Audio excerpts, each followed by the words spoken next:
Paano mag-apply sa DSWD Medical Assistance?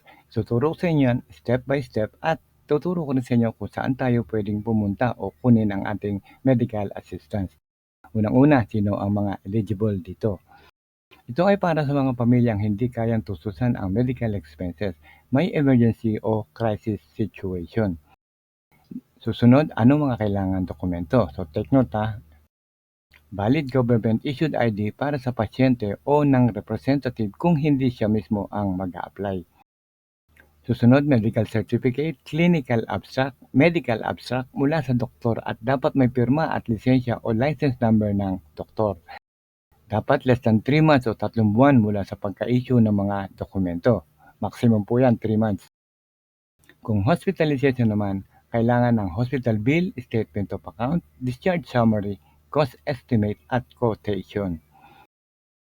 Kung para naman sa maintenance medicine, pwede rin po yan maintenance medicine saka medical supplies. Kailangan natin ng doctor's prescription, quotation of medicine at saka supplies.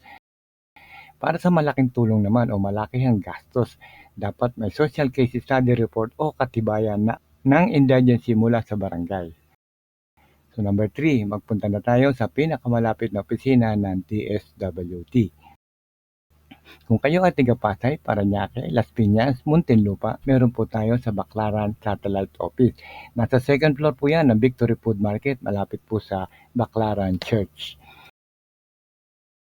Kung kayo naman ay taga Pasig, Marikina, Taguig, Pateros, meron po tayo sa Pasig Satellite Office. Nasa second floor po yan ng Liana Supermarket, katabi lang po ng palengke ng Pasig. Mga taga San Jose del Monte, Norsagaray, at Tamaria Angat, Bulacan. Meron din po tayo sa San Jose del Monte Satellite Office. Nasa 4th floor po yan ng Star Mall sa Capian City sa San Jose del Monte, Bulacan.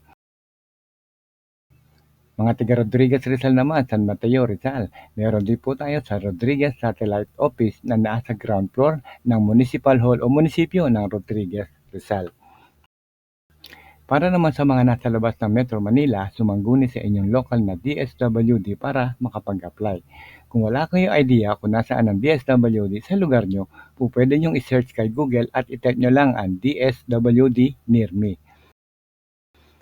Para sa maliliit na halaga, halimbawa mga mabababang gastusin, so mabilis ang approval at makukuha nyo na rin agad ang inyong medical assistance the same day.